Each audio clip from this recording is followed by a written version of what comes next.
Welcome to Where Do You Call Home, Episode 4, where every week I interview the great people of Manhasset and Port Washington. And this week I have a great guest, Rob Donno of The Gift of Life. Amazing. Come watch it. Rob Donno, thank you very much for coming on this week's episode of Where Do You Call Home? And it's a program that I created to highlight the great community members in Manhasset and Port Washington, people doing great things. And Rob, your work with The Gift of Life is nothing short of amazing. And so would you please, would you tell everyone, Rob, what is The Gift of Life? Well, thank you, first of all, for having me. Very welcome. The Gift of Life is a program that grew out of the Manhasset Rotary Club, which provides life-saving heart surgery for children all around the world. It began as in response to an article about a child that needed help, and in December of 1973. And of course, we were trying. Long time ago. Yeah, it's a long time ago. Yeah. So we were trying to find out our way around it. None of us were doctors. We finally got St. Francis Hospital involved, and we brought over a 5-year-old girl from Uganda that had a hole in her heart. Her father got off the plane and was scared to death. And imagine. He, it's a long journey. Yeah. From his perspective, nobody in his family wanted him to come here. They wanted him to go to England. In their mind, because it was a British colony, the British had better hospitals. And he got off the plane, and I'm the guy who met him, and he expected somebody a lot older. And you were a young man, I imagine, right?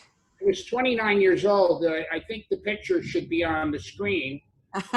Sporting a very nice mustache there. Yes, well, that's what he had seen. Yes. So now we went through the process of doing the surgery.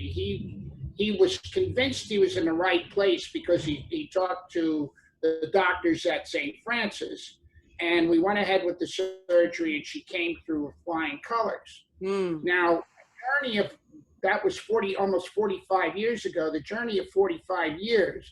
Obviously, there are a lot of stories, but the quick story is this is Grace as now a 50-year-old woman, and Sylvester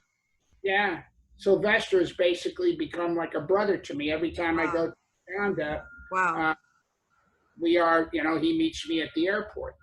Behind me, Grace is in the middle. Now, I see her there. Now, all of these children are children that we operated on in Uganda. We have since operated on children in 80 different countries, but there was a reunion that we had, and Grace and the second child, Rabina, are both involved in every child that's operated on in Uganda. We have developed a cardiac program there. Last year, they did 223 children and surgeries with one fatality, and now we're doing research and development in Uganda on rheumatic heart disease, and may have come up. Our hope is to come up with a formula to eradicate rheumatic heart disease. 40 million children or people who have rheumatic heart disease in the world.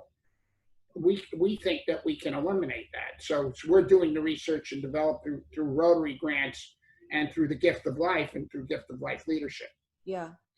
I'm thinking about this, and I'm thinking, there you were, you're a young man, and starting, you're working full time, you've got a business, you're married, you've got kids.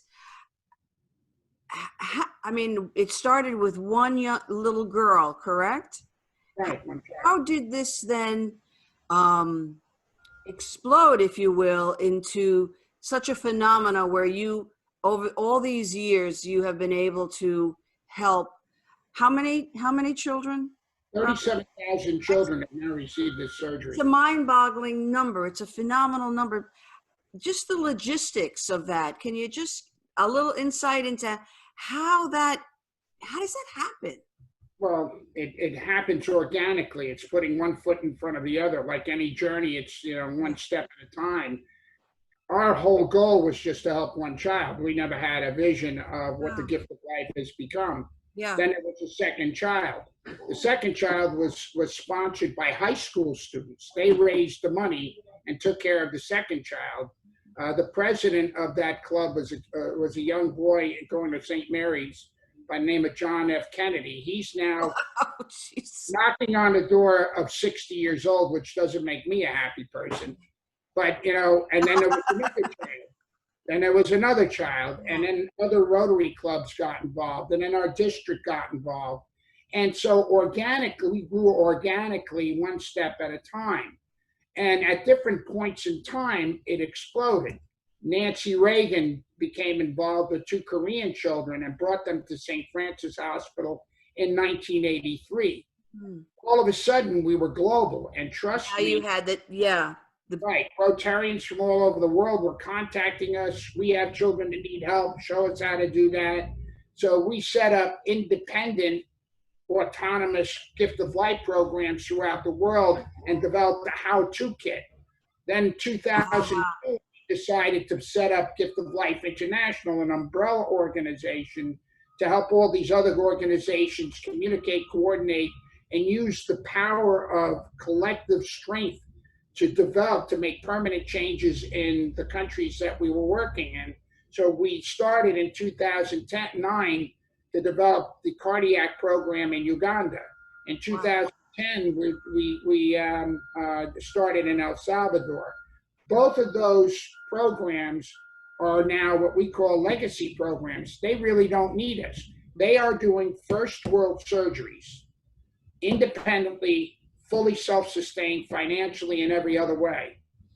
They wanted to do the work. We helped them develop their own skill set to be independent. And both of those programs are operating on an excess of 200, will operate on an excess of 250 children this year with mortality rates that are comparable to those in the United States or less. May I ask you, how many countries are involved in the gift of life? It's 82 or 83 countries that we have taken children from. Wow. We have areas of focus that are development programs. We have humanitarian programs, like we send teams 3 times or 4 times a year to Haiti just to operate because they have no infrastructure to build a permanent program. Haiti didn't even have a pediatric cardiologist. So we found a doctor, a woman who wanted to become a pediatric cardiologist, sent her to France, where she trained, and now we work with her. She's now back in Haiti, helping the children of Haiti. So it's a matter of just getting them to develop. They can do it. Everybody has the same. It's like a molecular explosion of goodness, and saving lives of children which in itself is absolutely profound. It's really not a big leap because I don't care where you are, a child is a common denominator between all of us. Yes. So no matter what the language is, Yeah. I mean, we've had parents who thank us in their language, Yes. in a language we don't understand, but you know what they're saying. So we all feel about the same about our children, and it's a common bond. From that common bond, you develop other things that are relationships. A lot of myths are dispelled. Yeah. Isn't that true? And you can really learn to love these people. I mean, I've been to Uganda, probably 10 or 15 times. And every time I go, I get a reunion. The kids show up. Oh my gosh. And you end up with people that find out that I'm there and they bring their babies there to help getting them on the list. I had a grandfather holding a grandson, will you help me? So, this is what drives you. The most important child that we can help is the next one. So it's, the process is one step at a time, and let's get to the next kid. Well, let's get to the next. So Rob, how about the impact of this the gift of life and this journey, which you weren't looking for. It happened, and you've taken it on for 45 years. How has this impacted your own life? Um, I How do you? think that, I don't think that anybody can be involved with this without coming out of it a better person. Mhm. Perspectives in terms of value of life, um, of oneness. I see the fallacies of separation as opposed to union. We're really all the same. This is a box and this is wrapping paper, but it doesn't tell you what the gift is inside. Yes. Basically, we're all pink. I tell people that our skin color. If we all stick out our tongues, we're all the same color. Yes. The people that we help have taught me that to a person, they believe that their child got this miracle because they prayed, but they're all praying to different religions. Some of the people behind me here in the picture are tribal people praying for Right. tribal gods. The perspective that gives you is that probably the message is going to the same place. Mm-hmm. And open to listening, will be the instrument that Yeah. will reach those children. So I live a very joyful life. And I don't know that I could have ever been as happy without having a purpose like this. Right. And so for me, it's made life worth living. When I think about death, I'm not as afraid as a lot of other people. Mm. Kind of like I'm going to go to a place, I'm going to say, hey, look what I did. I got an A in math. It's like, hey, look, Lord, look at what I did. I got all these kids. It's a joyful experience. So you can kind of look forward to it in some ways because you've had a life that's been worth living. A life well lived, right? I think so. I mean, Yes, that's why. I think so too. I think so too. I would imagine the past couple of months with COVID have been very difficult on the gift of life. Would that be true? It's true because again, you are connected with parents who now have received a miracle. You never thought that your child was. Their hand, yeah. And now you've got an appointment, and the doctors are going to be there in April or March or Yeah. May or June, and your child is finally going to have their life saved, and all of a sudden you're on hold. And if there is an enemy for these children, it's time. Time. It takes all, and you sit there and you pray that things will open up in time, that we won't have lost them. We would have in this time operated on somewhere around 600 children or 700. Oh boy. We've operated on 60. Yeah. Some of the doctors, these, you talk about heroes, they are heroes. They fight with their administrators in their country. They hijack the operating room. They do everything they can. So, again, in terms of the impact on your life, you're saying, holy cow, we have soldiers of peace that are out there fighting and giving their all so that this kid can end up living and having a life of their own.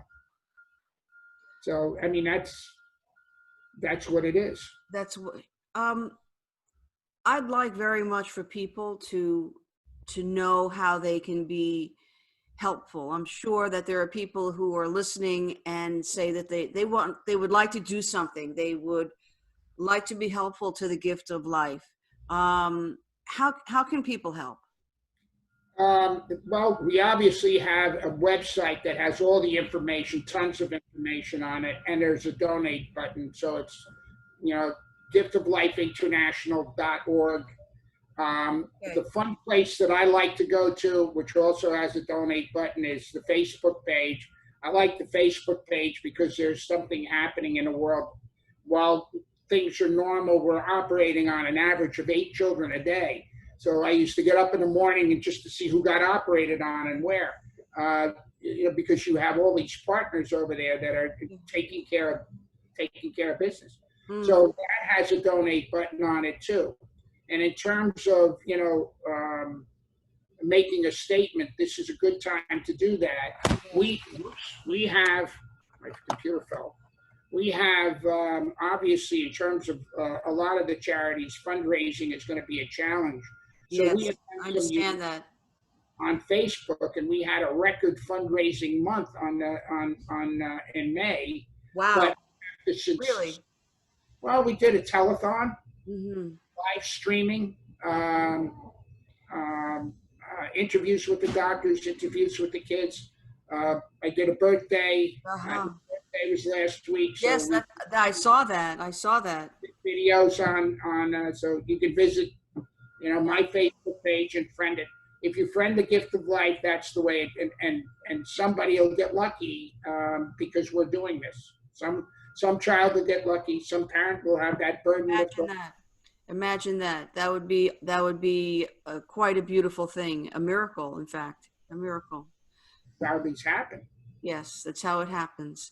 There's a saying that goes, one person can't do everything, but everyone can do one thing. And I don't know, Rob Donno. I think you've changed all that up because I think you're a force of nature, and I think what you have done and continue to do is profound and amazing. And I think I have to say, God bless you. I feel that I have to say that because whenever I talk to you, you always make me cry, and good tears, good tears, good tears. And so thank you so much for being on my program today.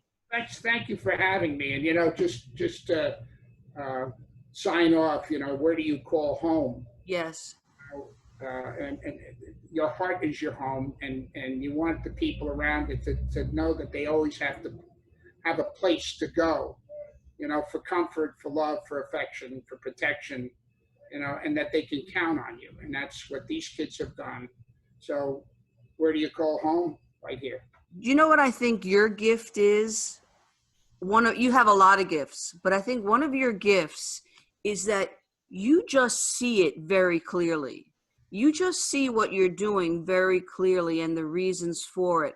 It's not gray, it's very clear what you intend to do and how you intend to do it. And that's something. That's really something.